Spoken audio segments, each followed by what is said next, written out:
Page 18 മുതൽ തുടങ്ങുകയാണ്. Plato BC 427-ൻ്റെയും 347-ൻ്റെയും ഇടയിൽ താമസിച്ച വ്യക്തിയാണ് പ്ലാറ്റോ.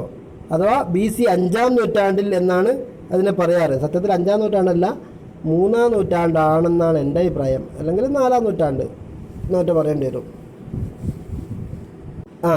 ഇതിൽ പറയുന്നത് BC 5-ാം നൂറ്റാണ്ടിൽ ഗ്രീക്കുകാരുടെ ജീവിതത്തിൽ വലിയ മാറ്റങ്ങളുണ്ടായൊരു കാലഘട്ടമാണ് 5-ാം നൂറ്റാണ്ട്, BC 5-ാം നൂറ്റാണ്ട്, അഥവാ ക്രിസ്തു ജനിക്കുന്നതിന് 500 വർഷങ്ങൾക്ക് മുമ്പ്. പ്രധാനമായ പ്രശ്നമുണ്ടായത് പേർഷ്യക്കാർ ഈ ഗ്രീക്കുകാരെ ആക്രമിക്കാൻ വരുന്നു എന്നതാണ് അവർക്ക് ഏറ്റവും വലിയ പ്രശ്നമായി നേരിടേണ്ടി വന്നത്. അതേ കാലഘട്ടത്തിൽ തന്നെയാണ് അവർക്ക് മറ്റൊരു പ്രശ്നം കൂടി നേരിടേണ്ടി വന്നത്. അതായിരുന്നു സോഫിസ്റ്റുകൾ. സോഫിസം എന്ന് പറഞ്ഞാൽ തെറ്റായ വാദങ്ങൾ കൊണ്ടുവന്ന് കുപ്രചരണങ്ങൾ നടത്തുക, തെറ്റായ യുക്തിക്ക് നിരക്കാത്ത കാര്യങ്ങൾ കൊണ്ടുവന്ന് കുപ്രചരണം നടത്തുക. അങ്ങനത്തെ യുക്തിരഹിതമായ യുക്തിവാദികൾ എന്ന് പറഞ്ഞാൽ നമ്മൾ പറയില്ലേ, കുബുദ്ധികൾ എന്നൊക്കെ പറയില്ലേ, കുപ്രചാരകർ. സോഫിസം പറഞ്ഞ അതാണ് സോഫിസം എന്ന് പറഞ്ഞാൽ ദുർവാദികൾ എന്ന് പറഞ്ഞാൽ യുക്തിക്ക് നിരക്കാത്ത കാര്യങ്ങൾ കൊണ്ടുവന്ന് യുക്തിക്ക് അനുസരിച്ചുള്ളതാണ് എന്നൊക്കെ പറഞ്ഞ് വാദിക്കുന്ന ദുർവാദക്കാർ. അത്തരം ആൾക്കാർ കൂടി ഉള്ള ഒരു കാലഘട്ടമായിരുന്നു ഈ റോമക്കാർ നേരിടേണ്ടി വന്ന 5-ാം നൂറ്റാണ്ട്. ഇത്തരം ആൾക്കാരെ കുറിച്ച് പറയുന്നത് ദേ വെർ ഫ്രീലാൻസ് ടീച്ചേഴ്സ്. അവർ സ്വതന്ത്രമായി ഓരോ കാര്യങ്ങൾ ഇങ്ങനെ പഠിപ്പിക്കുമായിരുന്നു. അവർ ലോജിക്കും ഫിലോസഫിയും അഥവാ യുക്തിവാദവും അതുപോലെ തന്നെ തത്വശാസ്ത്രമൊക്കെ പഠിപ്പിക്കുമായിരുന്നു. അവരുടെ ഈ പഠിപ്പിക്കുന്ന രീതിയെ റിട്ടോറിക് എന്നാണ് അറിയപ്പെടുന്നത്. റിട്ടോറിക് അഥവാ ഒരു ആളെ മയക്കുന്ന പ്രസംഗവിദ്യ എന്ന് പറഞ്ഞാൽ വശീകരിക്കാൻ പറ്റുന്ന രൂപത്തിലുള്ള അലങ്കാരവും സാഹിത്യമൊക്കെ ഉപയോഗിച്ച് ഒരു സംസാരിക്കുക, അലങ്കാരങ്ങളൊക്കെ ചേർത്ത് നല്ല സാഹിത്യമൊക്കെ ഉപയോഗിച്ച് സംസാരിക്കുക. അപ്പോൾ അതിലേക്ക് ആൾക്കാർ വീണുപോകും. ആ രൂപത്തിലുള്ള റിട്ടോറിക് രീതിയിൽ ആശയങ്ങളെ പ്രചരിപ്പിക്കുന്ന കൂട്ടക്കാരായിരുന്നു സോഫിസ്റ്റുകൾ. ഇത് ഒരു തരത്തിലുള്ള ചോദ്യോത്തര രീതിയാണ്, ചോദ്യോത്തര രീതി. പക്ഷേ ഗ്രീക്കുകാരായ ആൾക്കാർ ഇത്തരം ആശയങ്ങളിൽ കുറേ ആൾക്കാർ വീണുപോയി. ആ സമൂഹം കൂടുതൽ അതിലേക്ക് സ്വാധീനിച്ചു പോയി. അങ്ങനത്തെ ഒരു കാലഘട്ടമായിരുന്നു BC 5-ാം നൂറ്റാണ്ട്. ആ ഇടക്കാണ് പ്ലാറ്റോ എന്ന വ്യക്തി ഗ്രീസിലെ ഏറ്റവും വലിയ പ്രമുഖനായ ഒരു ഫിലോസഫറായിട്ട് അല്ലെങ്കിൽ രാഷ്ട്രീയ തത്വചിന്തകനായിട്ട് ഉയർന്നു വരുന്നത്. അത് BC 427 അദ്ദേഹം ജനിച്ചു. പിന്നീട് BC 347 ഏകദേശം 80 വർഷത്തോളം നീണ്ടുനിന്ന മഹത്തായൊരു ജീവിതമായിരുന്നു പ്ലാറ്റോൻ എന്നയാളുടേത്. ഗ്രീസിലെ വലിയൊരു പ്രഭു കുടുംബത്തിലായിരുന്നു ഇദ്ദേഹം ജനിച്ചിരുന്നത്. അദ്ദേഹം രാജകുടുംബവുമായിട്ട് ബന്ധമുള്ള അല്ലെങ്കിൽ രാജകീയ രക്തമുള്ള വ്യക്തിയായിരുന്നു. എന്ന് പറഞ്ഞാൽ രക്തത്തിന് നീല കളറുണ്ട് എന്നല്ല, മറിച്ച് രാജകീയ കുടുംബ പാരമ്പര്യമുള്ള വ്യക്തിയായിരുന്നു. സോക്രട്ടീസിൻ്റെ ആശയങ്ങളെ പിന്തുടർന്ന ഒരു വ്യക്തിയായിരുന്നു പ്ലാറ്റോ. 5-ാം നൂറ്റാണ്ടിലെ മഹത്തായ ഒരു ഫിലോസഫർ എന്നാണ് ഇദ്ദേഹം അറിയപ്പെട്ടത്. ഇദ്ദേഹത്തിൻ്റെ അധ്യാപകനായിരുന്ന അല്ലെങ്കിൽ ഗുരുനാഥനായിരുന്ന സോക്രട്ടീസിനെ കൊല ചെയ്യുകയാണ് ചെയ്തത്. അങ്ങനെ കൊല ചെയ്തതിന് ശേഷം ജനാധിപത്യത്തോടുള്ള വിശ്വാസം തന്നെ പുള്ളിക്കാരന് നഷ്ടപ്പെട്ടു പോയി. അതിനുശേഷം അദ്ദേഹം ലോകത്തിൻ്റെ പല ഭാഗത്തേക്കും സഞ്ചാരിയായി പോയി. അന്ന് യൂട്യൂബ് ഇല്ലാത്ത ഭാഗ്യം, അല്ലെങ്കിൽ അദ്ദേഹത്തിന് കുറേ പൈസ കിട്ടുന്നു. യൂട്യൂബിൽ ഓരോ സ്ഥലത്ത് കറങ്ങിയിട്ട് ആഫ്രിക്കയിൽ പോയിട്ട് മീൻ ചൂടുന്നു, ജപ്പാനിൽ പോയിട്ട് പിന്നെ വെള്ളം ചൂടാക്കുന്നു ഒക്കെ വീഡിയോ എടുത്ത് വിടായിരുന്നു. പക്ഷേ അന്ന് വീഡിയോ ഇല്ലാത്തതുകൊണ്ട് പുള്ളിക്കാരന് അങ്ങനത്തെ ഒരു അവസരം കിട്ടിയില്ല. ലോകത്തിൻ്റെ പല ഭാഗത്തും അദ്ദേഹം സഞ്ചരിച്ചിരുന്നു. അങ്ങനെ പല ഭാഗത്ത് പോവുകയും അദ്ദേഹത്തിൻ്റെ ആശയങ്ങളെ അന്നാട്ടുകാർക്ക് പഠിപ്പിക്കുകയും അദ്ദേഹം മറ്റുള്ളവരുമായി ഡയലോഗുകൾ അല്ലെങ്കിൽ ക്ലാസ്സുകൾ എടുത്തു കൊടുക്കുകയും ചെയ്തിരുന്നു. എന്ന് പറഞ്ഞാൽ ആശയങ്ങൾ പ്രചരിപ്പിച്ചിരുന്നു. അങ്ങനെയാണ് അദ്ദേഹത്തിൻ്റെ പുസ്തകമായ റിപ്പബ്ലിക് എന്ന പുസ്തകം അദ്ദേഹം തയ്യാറാക്കിയത്. മറ്റൊരു പുസ്തകമാണ് ദ സ്റ്റേറ്റ്സ്മാൻ. മറ്റൊരു പ്രധാനപ്പെട്ട ഒരു പുസ്തകമാണ്, പ്രശസ്തമായ ഒരു പുസ്തകം കൂടിയാണ് ദ ലോസ് എന്നീ പുസ്തകങ്ങൾ. ഈ 3 പുസ്തകത്തിലും ഇദ്ദേഹം എഴുതിയിരിക്കുന്നത് ഏകദേശം ഒരേ ആശയങ്ങളാണ്. അഥവാ നീതിയെക്കുറിച്ച്, അറിവിനെക്കുറിച്ച്, വിദ്യാഭ്യാസത്തെക്കുറിച്ച് തുടങ്ങിയ തത്വപരമായ കാര്യങ്ങളൊക്കെ ഈ എഴുതി വെച്ച ഒരു പുസ്തകങ്ങളായിരുന്നു ഇദ്ദേഹത്തിൻ്റെതാ. ഈ പുസ്തകങ്ങളിലൂടെയൊക്കെ അദ്ദേഹം ഉയർത്തിവെച്ച മഹത്തായ ഒരു ചോദ്യമുണ്ട്. എന്താണ് ആ ചോദ്യം എന്ന് പറഞ്ഞാൽ, വാട്ട് ഈസ് റൈറ്റ്? എന്താണ് അവകാശം? അവകാശം എന്നല്ല, എന്താണ് നല്ലത്, ശരി, എന്താണ് ശരി? And what is wrong? എന്താണ് തെറ്റ്? What is the best educational system? ഏറ്റവും നല്ല വിദ്യാഭ്യാസ രീതി ഏതാണ്? തുടങ്ങിയ ചോദ്യങ്ങൾ. അതോടൊപ്പം തന്നെ കഴിഞ്ഞില്ല, 2 ചോദ്യങ്ങൾ കൂടി അദ്ദേഹത്തെ കുറിച്ച് പറയാണ്. Who is an ideal man? ഒരു മാതൃകാ മനുഷ്യനാരാണ്? And what are the qualities of a good government? നല്ല ഗവൺമെൻറ്റിൻ്റെ ഗുണങ്ങൾ എന്തൊക്കെയാണ്?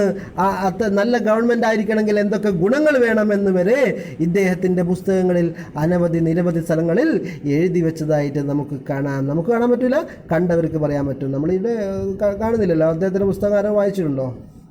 അദ്ദേഹം ഒരു അക്കാദമി തന്നെ സ്ഥാപിച്ചു. യൂറോപ്പിലെ അറിവിൻ്റെ പ്രധാന കേന്ദ്രമായി അത് മാറുകയും ചെയ്തു.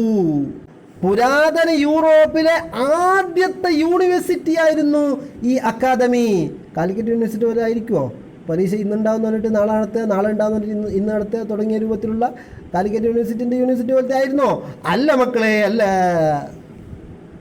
പാശ്ചാത്യ രാഷ്ട്രീയ തത്വചിന്തയെ സ്ഥാപിച്ചെടുത്തത് ഇദ്ദേഹമാണ്.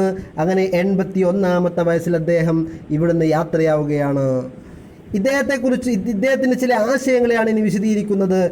ഐഡിയൽ സ്റ്റേറ്റ്, മാതൃകാപരമായ രാജ്യം. ഇവിടെ സ്റ്റേറ്റ് എന്ന് ഉദ്ദേശിക്കുന്നത് സംസ്ഥാനം എന്ന അർത്ഥത്തിലല്ല. പ്ലീസ് അണ്ടർസ്റ്റാൻഡ്, സ്റ്റേറ്റ് എന്ന് പറഞ്ഞാൽ സംസ്ഥാനം എന്നല്ല, മറിച്ച് രാജ്യം എന്നാണ്, അല്ലെങ്കിൽ ഒരു ഭരണകൂടം എന്നാണ് ഇവിടെ ഉദ്ദേശിക്കുന്നത്.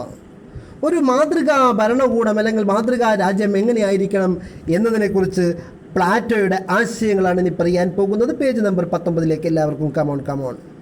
അദ്ദേഹത്തിൻ്റെ റിപ്പബ്ലിക് എന്ന വെറും റിപ്പബ്ലിക് അല്ല, ദ റിപ്പബ്ലിക് എന്ന പുസ്തകത്തിലാണ് എന്താണ് ഒരു മാതൃകാ സ്റ്റേറ്റ് എന്നതിനെക്കുറിച്ച് പ്ലാറ്റോ വിഷയങ്ങൾ അവതരിപ്പിക്കുന്നുണ്ട്. അതേ പുസ്തകത്തിൽ തന്നെയാണ് എന്താണ് നീതി, എന്താണ് വിദ്യാഭ്യാസം, അതുപോലെ മാതൃകാ മനുഷ്യൻ എന്താണ്, ഒരു ഗവൺമെൻറ്റിൻ്റെ ഏറ്റവും നല്ല രൂപത്തിലുള്ള ഒരു ഗവൺമെൻറ് എങ്ങനെയായിരിക്കണം എന്നതൊക്കെ ആ പുസ്തകത്തിൽ വിശദീകരിച്ചിട്ടുണ്ട്. പ്ലാറ്റോ പറയുകയാണ്, ഒരു സ്റ്റേറ്റ് എന്ന് പറഞ്ഞാൽ ഒരു മനുഷ്യനെ പോലെയാണ്. ഒരു സ്റ്റേറ്റ് എന്ന് പറഞ്ഞാൽ, അഥവാ ഒരു രാജ്യം എന്ന് പറഞ്ഞാൽ ഒരു മനുഷ്യനെ പോലെയാണ്. ഓരോ മനുഷ്യനും 3 പ്രധാനപ്പെട്ട കാര്യങ്ങൾ അടങ്ങിയിട്ടുണ്ട്. അത് ഒന്ന് റീസണാണ്, ഒന്ന് സ്പിരിറ്റാണ്, ഒന്ന് അപ്പിറ്റൈറ്റ് ആണ്. എന്ന് പറഞ്ഞാൽ റീസൺ എന്നുകൊണ്ട് ഉദ്ദേശിക്കുന്നത് ചിന്താശേഷി എന്നായിരിക്കണം. റീസണിങ് പവർ എന്ന് പറഞ്ഞാൽ ചിന്തിക്കാനുള്ള കഴിവ് അല്ലെങ്കിൽ ശേഷി എന്നൊക്കെയാണ് അർത്ഥം. സ്പിരിറ്റ് എന്ന് പറഞ്ഞാൽ ആത്മാവ് എന്നാണ്. അഥവാ അദ്ദേഹത്തിൻ്റെ മനുഷ്യന്മാരുടെ ആവേശങ്ങൾ, മനസ്സ് എന്നർത്ഥത്തിലായിരിക്കും. ആവേശം, വിശ്വാസം എന്നൊക്കെ മനസ്സിലൊക്കെയല്ലോ വരിക. അതുപോലെ അപ്പിറ്റൈറ്റ് എന്ന് പറഞ്ഞാൽ വിശപ്പ് എന്ന് മാത്രമല്ല അതിനർത്ഥം. അതിന് അപ്പിറ്റൈറ്റ് എന്ന് പറഞ്ഞാൽ ആഗ്രഹം, തൃഷ്ണ, ആഗ്രഹം. ഓരോ മനുഷ്യൻ്റെ ആഗ്രഹം ഉണ്ടല്ലോ, ആഗ്രഹം. ഈ 3 കാര്യങ്ങളാണ് ഒരു മനുഷ്യനുള്ളത്. അതെ, അങ്ങനെ ഓരോ വ്യക്തിയിലും ഇങ്ങനെ 3 കാര്യങ്ങളുള്ളത് പോലെ ഓരോ സ്റ്റേറ്റിനും 3 കാര്യങ്ങളുണ്ട് എന്നാണ് പറയുന്നത്. 3 പ്രധാനപ്പെട്ട ഘടകങ്ങളുണ്ട് എന്നാണ് പറയപ്പെടുന്നത്. അതിൽ ഒന്നാണ് ഫിലോസഫർ എന്നത്, മറ്റൊന്നാണ് സോൾജിയർ എന്നുള്ളത്, മറ്റൊന്നാണ് വർക്കേഴ്സ് എന്നുള്ളത്. ഫിലോസഫർ എന്ന് പറഞ്ഞാൽ തത്വചിന്തകർ. ഓരോ രാജ്യത്തിനും തത്വചിന്തകർ ഉണ്ടായിരിക്കണം. അതുപോലെ ദ സോൾജിയേഴ്സ്, ഓരോ രാജ്യത്തിനും സൈനികരുണ്ടായിരിക്കണം.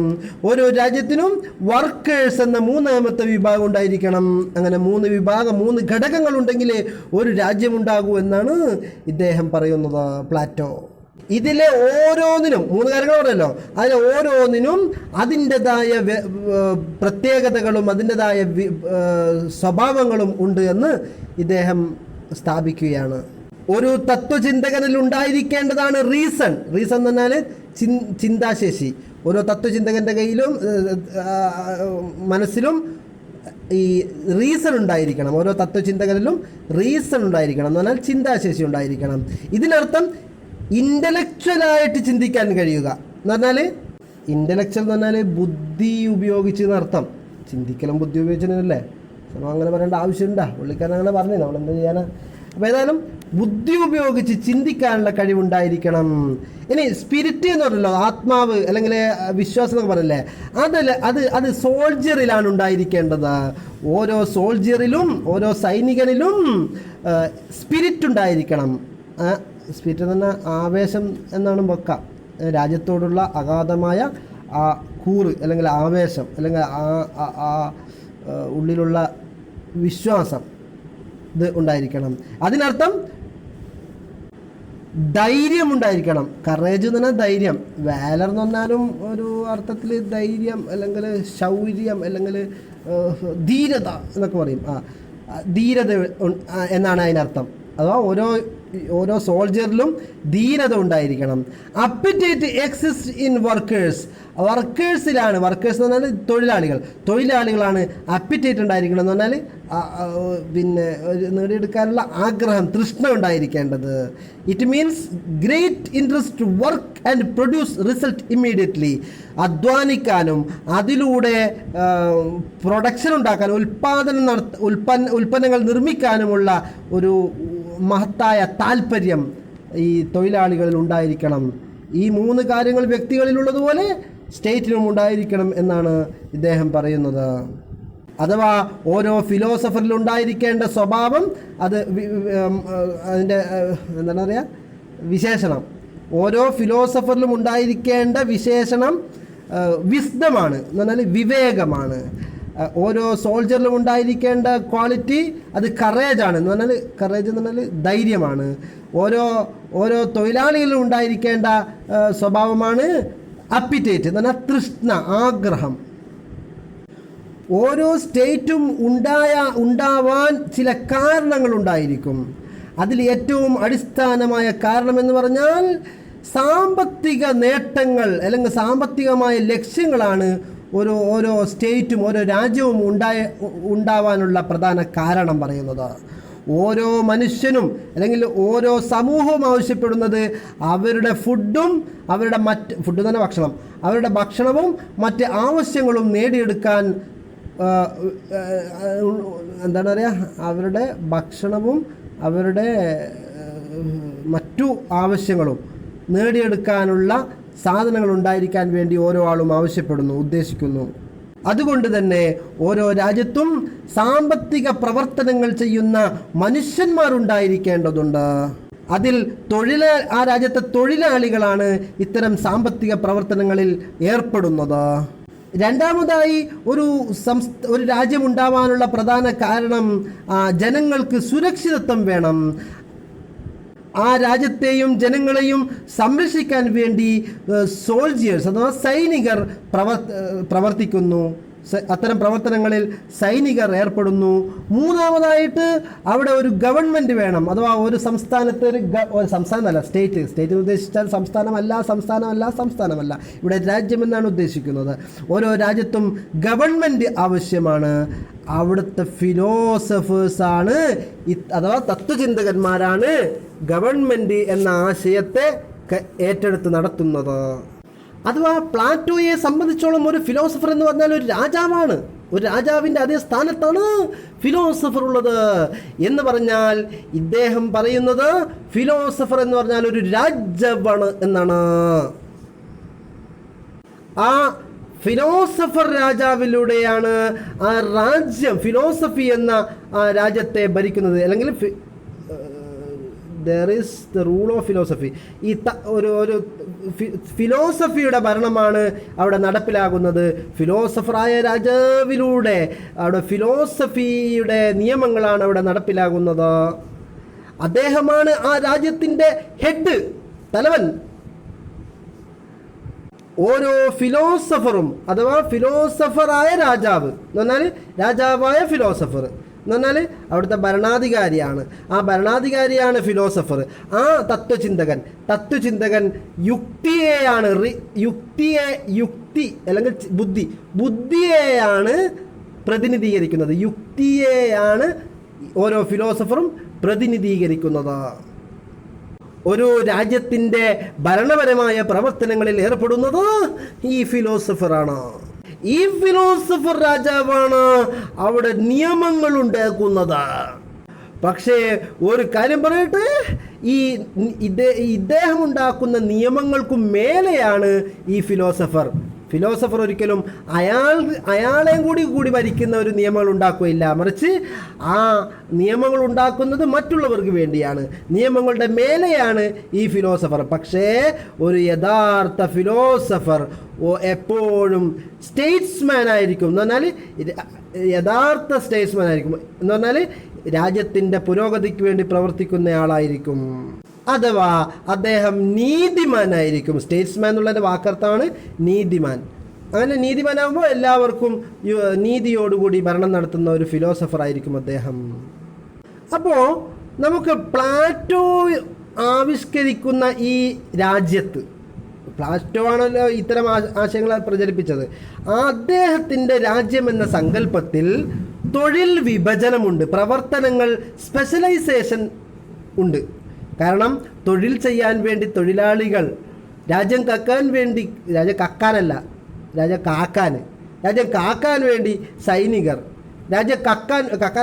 രാജ്യം ഭരണം നടത്താൻ വേണ്ടി ഫിലോസഫേഴ്സ്, ഇങ്ങനെ 3 രൂപത്തിലുള്ള വിഭജനം അവിടെ, സ്പെഷ്യലൈസേഷൻ അവിടെ നടക്കുന്നുണ്ട്. അഥവാ സാധനങ്ങളൊക്കെ ഉൽപ്പാദിപ്പിക്കാനുള്ള പ്രൊഡക്ഷൻ പ്രവർത്തനം ഏറ്റെടുക്കാൻ തൊഴിലാളികൾ, അതുപോലെ രാജ്യത്തെ സംരക്ഷിക്കുന്ന പ്രൊട്ടക്ഷൻ പ്രവർത്തനം ഏറ്റെടുക്കാൻ സൈനികർ, ഗവൺമെൻറ്റിൻ്റെ ഭരണപരമായ പ്രവർത്തനങ്ങൾ ഏറ്റെടുക്കാൻ ഫിലോസഫറാകുന്ന രാജാക്കന്മാർ, ഇങ്ങനെ 3 വിഭാഗമുണ്ട് എന്നാണ് പ്ലാറ്റോ പറയുന്നത്. സോക്രട്ടീസിൻ്റെ സമയത്ത് അങ്ങനെയല്ല. എല്ലാവർക്കും ഓരോരുത്തർക്കും സോക്രട്ടീസിൻ്റെ മൊത്തം ഫസ്റ്റ് ഗ്രീക്കാരെ കുറിച്ച് തുടക്കത്തിൽ കുറച്ച് പറഞ്ഞില്ലേ, അതിൽ പറയുന്നത് എല്ലാവർക്കും അവരുടേതായ തൊഴിലുണ്ട് എന്നാണ് അതിൽ പറയുന്നത്. പ്ലാറ്റോയുടെ സ്റ്റേറ്റ് എന്ന് പറഞ്ഞാൽ ഒരു വ്യക്തിയെ പോലെയാണ്. അതിൽ ഓരോ വ്യക്തിക്കും 3 ഘടകങ്ങളുണ്ടല്ലോ, നേരത്തെ പറഞ്ഞ റീസൺ, സ്പിരിറ്റ്, അപ്പിറ്റേറ്റ് എന്നിവ. അതൊക്കെ ഒരു സ്റ്റേറ്റിലും ഉണ്ടായിരിക്കണം. അതിൽ വർക്കേഴ്സാണ് ഒരു വിഭാഗം, സോൾജിയേഴ്സാണ് മറ്റൊരു വിഭാഗം, ഫിലോസഫേഴ്സാണ് മറ്റൊരു വിഭാഗം. അഥവാ ഒരു സ്റ്റേറ്റ് ഒരു മനുഷ്യൻ്റെ സ്വഭാവത്തെ പ്രതിനിധീകരിക്കുന്നു, അല്ലെങ്കിൽ പ്രതിഫലിപ്പിക്കുന്നു. റിഫ്ലക്റ്റ് ചെയ്യാൻ പ്രതിഫലിപ്പിക്കലാണ്. ഒരു രാജ്യമെന്ന് പറഞ്ഞാൽ ഒരു വലിയ വ്യക്തിയെ പോലെയാണ്, ഒരു വലിയൊരു വ്യക്തി. The state is individual with large എന്നാ മനസ്സിലായില്ല. The object of the ideal state is good life or goodness. ഒരു മാതൃകാ സ്റ്റേറ്റ് എന്ന് പറഞ്ഞാൽ, മാതൃകാ രാജ്യം എന്ന് പറഞ്ഞാൽ ജനജീവിതം നല്ലതാക്കുക, അല്ലെങ്കിൽ നല്ല ജീവിതം ഉണ്ടാക്കിയെടുക്കുക, നന്മ ഉണ്ടാക്കിയെടുക്കുക. അങ്ങനെ ഉണ്ടാക്കിയെടുക്കുന്ന രാജ്യത്തെയാണ് ഐഡിയൽ സ്റ്റേറ്റ് എന്ന് പറഞ്ഞിരിക്കുന്നത്. അഥവാ ഒരു ഐഡിയൽ സ്റ്റേറ്റിൻ്റെ ലക്ഷ്യം ജനങ്ങളുടെ ജീവിതത്തിൽ നന്മ ഉണ്ടാക്കിയെടുക്കലാണ്. ഒരു ഐഡിയൽ സ്റ്റേറ്റിൻ്റെ എന്ന് പറഞ്ഞാൽ മാതൃകാ രാജ്യത്തിൻ്റെ പ്രധാനപ്പെട്ട പ്രത്യേകതകളാണ് താഴെ ഇനി പറയാൻ പോകുന്നത്. 6 പോയിൻ്റായിട്ടാണ് എഴുതിയിട്ടുള്ളത്. 1, റൂൾ ഓഫ് ഫിലോസഫർ കിങ്. ആ രാജ്യം ഭരിക്കുന്നത് ഫിലോസഫർ കിങ് ആയിരിക്കും. ഫിലോസഫർ കിങ്ങിൻ്റെ ഭരണമാണ് 1ാമത്തെ പ്രത്യേകതയായി പറയുന്നത്. അഥവാ ഫിലോസഫറായ ഒരു രാജാവാണ് ആ സ്റ്റേറ്റിനെ ഭരിക്കേണ്ടത് എന്ന് പ്ലാറ്റോ പറയുന്നതോ. അഥവാ വിവേകവും അറിവുമാണ് അവിടെ ഭരണം നടത്തുന്നത്. വിവേകവും അറിവും എന്നുള്ളത് ഫിലോസഫറുടെ പ്രത്യേകതയാണ്. അതുകൊണ്ട് തന്നെ ഫിലോസഫറാകുന്ന വിവേകി അല്ലെങ്കിൽ അറിവുള്ളയാളാണ് അവിടെ ഭരണം നടത്തുന്നത്. അഥവാ വിവേകവും അറിവുമാണ് അവിടെ ഭരണം നടത്തുന്നത്. അറിവിൻ്റെയും വിവേകത്തിൻ്റെയും പ്രതിനിധിയാണ്, അല്ലെങ്കിൽ അത് നിറച്ചു വെച്ചയാളാണ് ഫിലോസഫർ കിങ് എന്നത്. ഇനി 2ാമത്തെ പ്രത്യേകത പറയുന്നത്, അഥവാ പ്ലാറ്റോണിക് സ്റ്റേറ്റിൻ്റെ, പ്ലാറ്റോ ആവിഷ്കരിച്ച സ്റ്റേറ്റിൻ്റെ പ്രത്യേകതകൾ.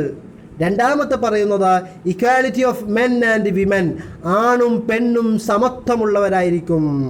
എന്ന് പറഞ്ഞാൽ പ്ലാറ്റോൻ്റെ ആ സ്റ്റേറ്റിൽ ആണും പെണ്ണും തുല്യ അവകാശങ്ങളും തുല്യ ഉത്തരവാദിത്വങ്ങളും ഉള്ളവരായിരിക്കും.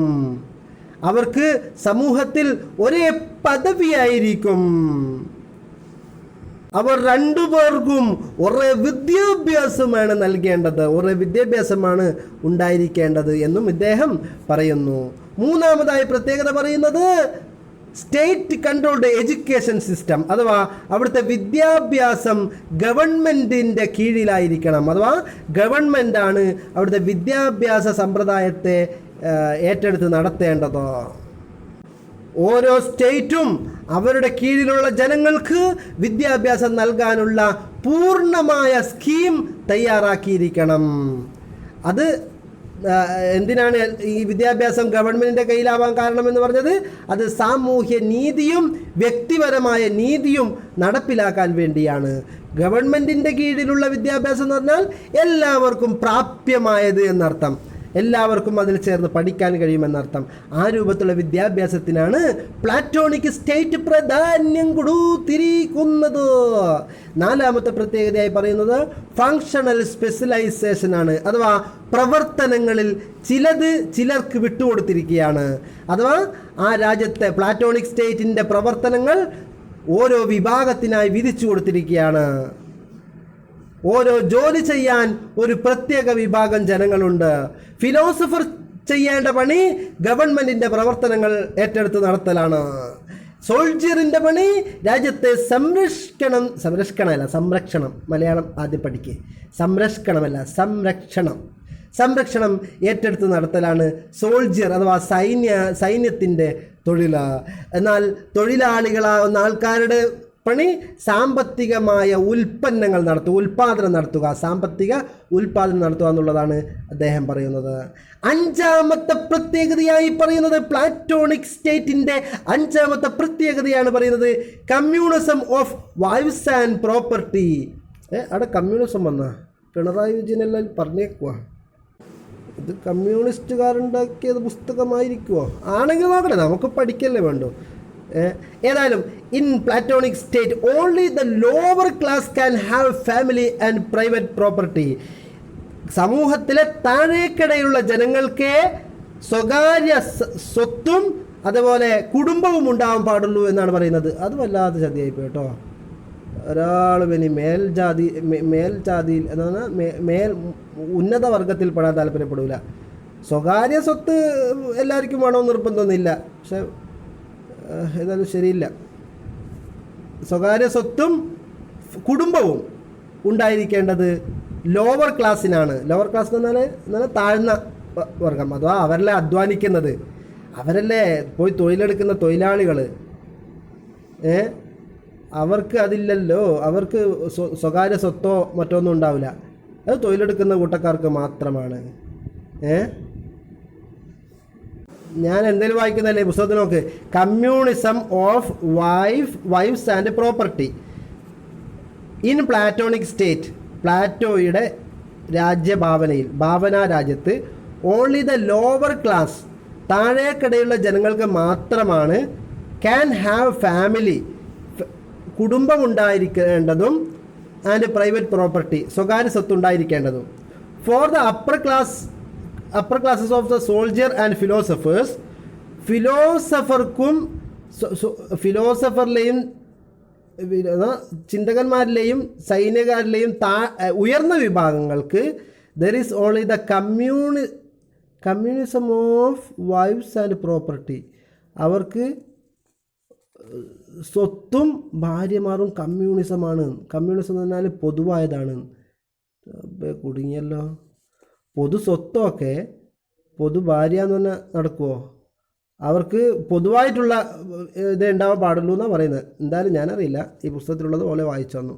The children should be brought by the state. കുട്ടികളെ പോറ്റി വളർത്തേണ്ടത് അല്ലെങ്കിൽ വളർത്തിക്കൊണ്ടുവരേണ്ടത് രാജ്യമായിരിക്കണം. അത് കുഴപ്പമില്ല. കുട്ടികൾക്കുള്ള ബോൺവിറ്റയും ബൂസ്റ്റും എല്ലാം ഗവൺമെൻറ് വാങ്ങിച്ചു കൊടുത്തോട്ടെ, എന്നാലെന്നാ കുഴപ്പമില്ല. ഓക്കെ. അപ്പോൾ അഞ്ചാമത്തെ പ്രത്യേകതയായിട്ട് അതാണ് പറഞ്ഞിരിക്കുന്നത്. എല്ലാവരും ടെക്സ്റ്റ് ഒന്ന് നോക്കേണ്ടതാണ്. പേജ് 21-ലാണുള്ളത്. പേജ് 21-ൻ്റെ ലാസ്റ്റ് ഭാഗത്തും 22-ൻ്റെ തുടക്ക ഭാഗത്താണുള്ളത്. അതൊന്നുകൂടി എല്ലാവരും ശ്രദ്ധിച്ച് വായിച്ചോ. അതിൻ്റെ രാഷ്ട്രീയം പറഞ്ഞു നിർത്തി എന്നെ തല്ലാൻ വരണ്ട. ആറാമത്തെ പ്രത്യേകതയായി പറയുന്നത് control of art and literature. കലയും സാഹിത്യവും നിയന്ത്രിതമാവണം എന്ന് പറഞ്ഞാൽ പ്ലാറ്റോവിൻ്റെ സ്റ്റേറ്റിൽ കലകൾക്കും സാഹിത്യം തന്നെ എഴുത്തുകൾ അതിന് നിയന്ത്രണം കൊണ്ടുവരണം എന്നാണ് പറയുന്നത്. അഥവാ വളരെ ചളി കലകൾ ഉണ്ടാവില്ലേ എന്ന് പറഞ്ഞാൽ ഏറ്റവും ചീപ്പായതും മോശമായ തെറ്റായതുമായ ആശയങ്ങൾ ജനങ്ങളിലേക്ക് എത്താൻ പാടില്ല. ചില ആൾക്കാർ ഫേസ്ബുക്കിലൊക്കെ അടിച്ചെഴുതുന്നതാണ് എന്തുകൊണ്ടാണ് മഴ പെയ്യാത്തത്, അത് പിണറായി വിജയൻ ഭരണത്തിലെറിയുന്നുണ്ട്. എന്താണ് മഴ പെയ്തത്, അത് പിണറായി വിജയൻ ഭരണത്. ഇങ്ങനെ ഓരോ യുക്തിക്ക് പോലും നിരക്കാത്ത കുറച്ച് ആശയങ്ങളുണ്ടാവും. ഇത്തരം ആശയങ്ങളൊക്കെ ജനങ്ങളിലേക്ക് എത്തിച്ചു കഴിഞ്ഞാൽ ആ എത്തിക്കുന്നവൻ്റെ വില പോകുകയാണ്. അതുകൊണ്ടായിരിക്കണം പ്ലാറ്റോ അന്നേ പറഞ്ഞത് ഇത്തരം ചീപ്പായ തെറ്റായ ആശയങ്ങൾ, ഫേക്ക് ന്യൂസുകൾ ജനങ്ങളിലേക്ക് എത്താൻ പാടില്ല. അതുകൊണ്ട് തന്നെ ജനങ്ങൾ വായിക്കേണ്ടത് നല്ല നല്ല സാഹിത്യങ്ങളായിരിക്കണം, നല്ല നല്ല എഴുത്തുകളായിരിക്കണം, അതിൽ മൂല്യങ്ങളുണ്ടാവണം, അതിൽ ഉയർന്ന ധാർമ്മിക മൂല്യവും ഉയർന്ന വിവേകവും ഉള്ളതായിരിക്കണം. അങ്ങനത്തെ കാര്യങ്ങൾ മാത്രമേ ജനങ്ങൾ വായിക്കാവൂ. അല്ലാത്തതിനെ ഗവൺമെൻറ് നിയന്ത്രിക്കേണ്ടതാണ്. എന്നാൽ പ്ലാറ്റോണിക് സ്റ്റേറ്റിനെതിരെ ശക്തമായ വിമർശനമുണ്ട് കേട്ടോ. കാരണം പ്രതിപക്ഷം ഉണ്ടല്ലോ, പ്രതിപക്ഷം അതിനെതിരെ ശക്തമായി വിമർശിച്ചിട്ടുണ്ട്. ആരാണ് അവിടുത്തെ പ്രതിപക്ഷം എന്ന് അറിയില്ലെങ്കിലും പ്രതിപക്ഷത്തിൻ്റെ ആശയം എന്താണ്, അഥവാ പ്ലാറ്റോണിക് ഭാവനയിലുള്ള ആശയത്തെ വിമർശിച്ചിരിക്കുന്ന വിമർശനങ്ങൾ എന്തെല്ലാമെന്ന് പറയാം. അതിൽ 5 വിമർശനങ്ങളാണ് പറഞ്ഞിരിക്കുന്നത്. പ്രധാനപ്പെട്ട ഒന്നാമത്തത്, Platonic state is A totalitarian state ആണ്. ടോട്ടാലിറ്റേറിയൻ എന്ന് പറഞ്ഞാൽ സർവാധിപത്യം, ടോട്ടാലിറ്റേറിയൻ. എല്ലാ ഭരണവും എനിക്കാണ്, എന്നോട് ചോദ്യം ചെയ്യുന്ന ആരും പാടില്ല എന്ന ടോട്ടാലിറ്റേറിയൻ ചിന്താഗതി. ആ രൂപത്തിലായിരിക്കും പ്ലാറ്റോൻ്റെ ആ രാജ്യം ഉണ്ടായിരിക്കുക എന്നാണ് ഒരു വിമർശനം. കാരണം പ്ലാറ്റോണിക് സ്റ്റേറ്റിൽ പറയുന്നത് ഫിലോസഫർ കിങ് ആണ് അവരുടെ ഭരണം നടത്തുന്നത്. ആ ഫിലോസഫർ കിങ്ങിനെ എതിർ പറയുന്ന ആരും ഉണ്ടാവാൻ പാടില്ല. അതുകൊണ്ട് തന്നെ ഇത് വൺ മാൻ ഷോ ആയിരിക്കും. ആ ഫിലോസഫർ കിങ്ങിൻ്റെ ആശയം മാത്രമായിരിക്കും ഇവിടെ ഉണ്ടാവുക. അവിടെ ജനാധിപത്യ രീതി ഉണ്ടാവുകയില്ല. അത് അബ്സല്യൂട്ടിസത്തിലേക്കും ടോട്ടാലിറ്റേറിയനിസത്തിലേക്കും എത്തിച്ചേരും. രണ്ടും ഒരേ ആശയം തന്നെയാണ്. അഥവാ ഏകാധിപത്യം അല്ലെങ്കിൽ സ്വച്ഛാധിപത്യം അല്ലെങ്കിൽ സർവാധിപത്യം എന്ന ആശയത്തിലേക്ക് എത്തിച്ചേരും എന്നതാണ് പ്ലാറ്റോണിക് സ്റ്റേറ്റിനെ കുറിച്ച് വിമർശിക്കുന്ന ഒന്നാമത്തെ വിമർശനം. രണ്ടാമത്തെ വിമർശനം പറയുന്നത് under development of human personality. മനുഷ്യ വ്യക്തികൾക്കുള്ള വികസനം വളരെ കുറവായിരിക്കും, അഥവാ മാനുഷിക വികസനം വളരെ താഴ്ന്നതായിരിക്കും. കാരണം പറയുന്നത് പ്ലാറ്റോണിക് സ്റ്റേറ്റിൽ ഓരോ പ്രവർത്തനങ്ങളും ഓരോ വിഭാഗത്തിനായി വിട്ടുകൊടുത്ത് സ്പെഷ്യലൈസ് ചെയ്തിരിക്കുകയാണല്ലോ. സ്ട്രിക്റ്റ് ഫങ്ഷണൽ സ്പെഷ്യലൈസേഷൻ നടക്കുന്നുണ്ടല്ലോ. ശക്തമായ മലയാളം പറയണതിന് സ്ട്രിക്റ്റായിട്ടുള്ള എന്ന് പറഞ്ഞാൽ കടുപ്പമായിട്ടുള്ള പ്രവർത്തന വർഗീകരണം നടക്കുന്നുണ്ട് പ്ലാറ്റോൻ്റെ സ്റ്റേറ്റിൽ. അതാണ് അവരുടെ ആശയം. അതിൽ ഭരണം നടത്തേണ്ട വിഭാഗത്തിന് റീസൺ മാത്രമേ ആവശ്യമുള്ളൂ, ചിന്താശേഷി മാത്രമേ ആവശ്യമുള്ളൂ. അതുപോലെ സോൾജിയേഴ്സിന് എന്ന് പറഞ്ഞാൽ സൈനികർക്ക് വെറും സ്പിരിറ്റ് ആവേശം അല്ലെങ്കിൽ ആവേശം അല്ലെങ്കിൽ കൂറ് അല്ലെങ്കിൽ എന്താ പറയുക സ്റ്റേറ്റിനോടുള്ള വിശ്വാസ്യത അത് മാത്രമേ ആവശ്യമുള്ളൂ. തൊഴിലാളികൾക്കാണെങ്കിൽ അപ്പിറ്റേറ്റ്, കൂടുതൽ സാമ്പത്തിക പ്രവർത്തനങ്ങൾ നടത്തണം അല്ലെങ്കിൽ ഉൽപ്പാദനം നടത്തണം എന്നുള്ള തൃഷ്ണ മാത്രമേ ആഗ്രഹമുള്ളൂ എന്ന് ഈ 3 വിഭാഗത്തിനും അവരുടേതായ ആ 3 കാര്യങ്ങളുണ്ടല്ലോ, അത് മാത്രമേ ആവശ്യമായി വരുന്നുള്ളൂ. അതുകൊണ്ട് തന്നെ വ്യക്തിപരമായ വികസനത്തിന് ഒരു പ്രാധാന്യവും കൊടുക്കുന്നില്ല. ഇത് വ്യക്തിത്വ വികസനത്തിന് ആഘാതം സംഭവിക്കുമെന്നാണ് പറയുന്നത്. അഥവാ തൊഴിലാളികൾ ഇവിടെ സാമ്പത്തിക പ്രവർത്തനം നടത്തണമെന്ന് മാത്രം ചിന്തിക്കുക, വേറെ ഒന്നുമില്ല. അവർക്കൊരു സന്തോഷം കിട്ടേണ്ട മറ്റുള്ള കാര്യങ്ങളൊന്നും ചിന്തിക്കുന്നില്ല. അവർക്ക് വിദ്യാഭ്യാസത്തെക്കുറിച്ച് വിദ്യാഭ്യാസം അതിൽ വരുന്നുണ്ട്, അല്ലെങ്കിൽ അവർക്ക് സ്പോർട്സിൽ ഏർപ്പെടാൻ താല്പര്യം വരുന്നില്ല. അതൊന്നുമില്ല. വെറും ഉൽപ്പാദിപ്പിക്കുക സാധനങ്ങൾ ഉൽപ്പാദിപ്പിക്കുക എന്ന ചിന്ത മാത്രം. അങ്ങനെ ഒരു വ്യക്തിത്വ വികസനമില്ല എന്നർത്ഥം. കുടുസായ ഏതെങ്കിലും 1-2 കാര്യങ്ങളിൽ മാത്രമേ അവർക്ക് താല്പര്യം ഉണ്ടാകാൻ പാടുള്ളൂ എന്നാണ് ഈ പ്ലാറ്റോണിക് സ്റ്റേറ്റിൻ്റെ ആൾക്കാർ പറയുന്നത് എന്നതാണ് ഒരു വിമർശനം. പ്രതിപക്ഷ നേതാവ് നല്ല കടുപ്പപ്പെട്ട ചോദ്യം ചോദിച്ച എതിർപ്പാണ് പറഞ്ഞത്. ഓട്ടെ, ഏതായാലും മൂന്നാമത്തത് പറയുന്നു ഇത് ഉട്ടോപ്പിയൻ സാമ്രാജ്യമാണ്. അഥവാ പ്ലാറ്റോന്റെ ആശയം ഉട്ടോപ്പിയൻ ചിന്താഗതിയാണ്. ഉട്ടോപ്പിയൻ എന്ന് കേട്ടില്ലേ? സാങ്കല്പിക എന്താ പറയുക, ഭാവനാത്മകമായ ഒരു രാജ്യമാണ് പ്ലാറ്റോ കൊണ്ടുവന്ന രാജ്യം. യാഥാർത്ഥ്യത്തിലുള്ളതല്ല, യാഥാർത്ഥ്യത്തിന് അടിസ്ഥാനമാക്കിയുള്ളതല്ല പ്ലാറ്റോൻ്റെ രാജ്യം എന്നതാണ് അടുത്ത വിമർശനം. അതുപോലെ അവിടുത്തെ ഫിലോസഫർ കിങ് ആണല്ലോ അവിടെ ഭരണം നടത്തുക, നിയമങ്ങളൊക്കെ നിർമ്മിക്കുക. അതിലെ ഫിലോസഫർ കിങ് യഥാർത്ഥത്തിലൊരു രാജാവുമല്ല, എന്നാലൊരു ഫിലോസഫറും അല്ല, കിങ്ങും അല്ല. അങ്ങനത്തെ രണ്ടും കൂടി അല്ലാത്തൊരു ഫിലോസഫർ കിങ് ആണ് അവിടെ ഭരണം നടത്തുന്നത് എന്നും കൂടി പറയുന്നുണ്ട്. അഥവാ കുറച്ച് അധികാരവും കുറച്ച് ഫിലോസഫിയുമുള്ള പൂർണ്ണമായ അധികാരിയോ പൂർണ്ണമായ രാജ്യത്വമോ പൂർണ്ണമായ ഫിലോസഫിയോ ഇല്ല. മറിച്ച് കുറച്ചൊക്കെ അധികാരമുണ്ട്, കുറച്ചൊക്കെ ഫിലോസഫി ഉണ്ട്. ഇത് അധികാരം തന്നെ അങ്ങനെ അധികാരം നടത്താനുള്ള വിവേകം നടത്താം. അപ്പോൾ കുറച്ചൊക്കെ ഉള്ള ഒരാളാണ് അവിടുത്തെ രാജാവായി മാറുക എന്നാണ് പറയുന്നത്. മാത്രമല്ല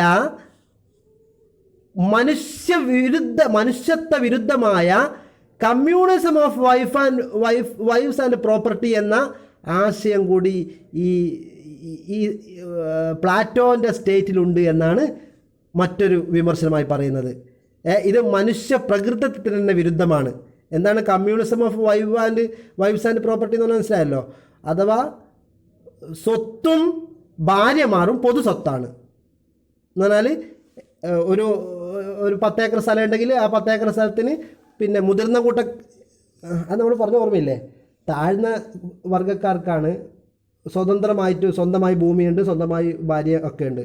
എന്നാൽ മുതിർന്ന കൂട്ടക്കാർക്ക് അങ്ങനെയല്ല എന്നാണ് ഇത് പറയുന്നത്. ഇത് മനുഷ്യ പ്രകൃതത്തിന് തന്നെ വിരുദ്ധമാണ്. നാലാമത്തെ വിമർശനമായി എതിരാളികൾ പറയുന്നത്, പ്ലാറ്റോണിക് സ്റ്റേറ്റിനെതിരെയുള്ള എതിരാളികൾ പറയുന്നത് ഇത് ആൻറ്റി ഡെമോക്രാറ്റിക് സ്റ്റേറ്റാണ്, അഥവാ ജനാധിപത്യ വിരുദ്ധ രാജ്യമായിരിക്കും അത്. കാരണം ഇത് ഭരണം നടത്തുന്നത് ഒരു ടോട്ടാലിറ്റേറിയൻ കിങ് ആയിരിക്കും, എന്ന് പറഞ്ഞാൽ സർവാധിപത്യമുള്ള രാജാവായിരിക്കും. നമ്മൾ ഈ പ്രതിപക്ഷ നേതാവ് ഇത് കാര്യം മറന്നുപോയി. എന്താ പ്രതിപക്ഷ നേതാവ് ആ നിയമം ഉണ്ടാക്കുമ്പോൾ നിയമത്തിന് മേലെയാണ് അവിടുത്തെ രാജാവ് ഫിലോസഫർ കിങ് എന്ന് നമ്മൾ മുമ്പ് പറഞ്ഞിരുന്നു. അതും കൂടി അടിക്കായിരുന്നു. പുള്ളിക്കാരനോട് ആരും പറഞ്ഞു കൊടുത്തിട്ടില്ല.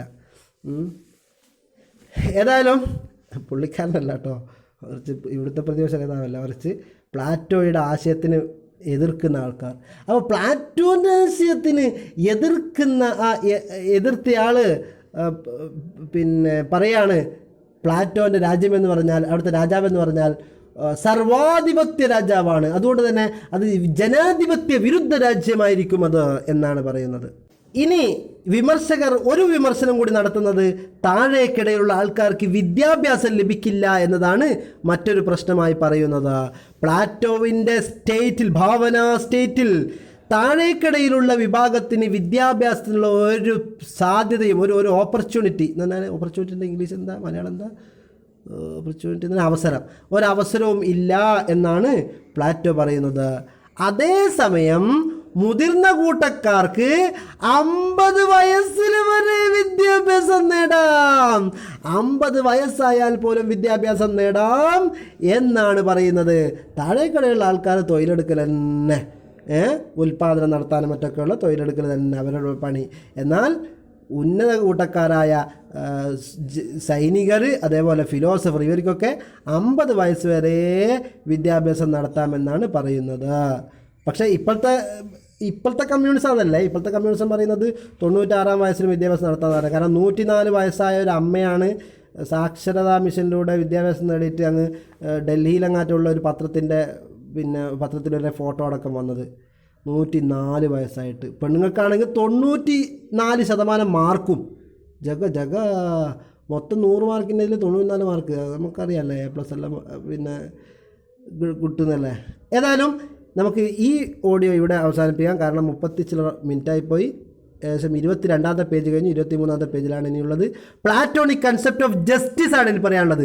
പ്ലാറ്റോണിക് കൺസെപ്റ്റ് ഓഫ് സ്റ്റേറ്റ് പറഞ്ഞു. അപ്പം തന്നെ ഇങ്ങനെയാണെങ്കിൽ ജസ്റ്റിസ് എങ്ങനെയായിരിക്കും എന്നത് അടുത്ത ക്ലിപ്പിൽ നോക്കാം.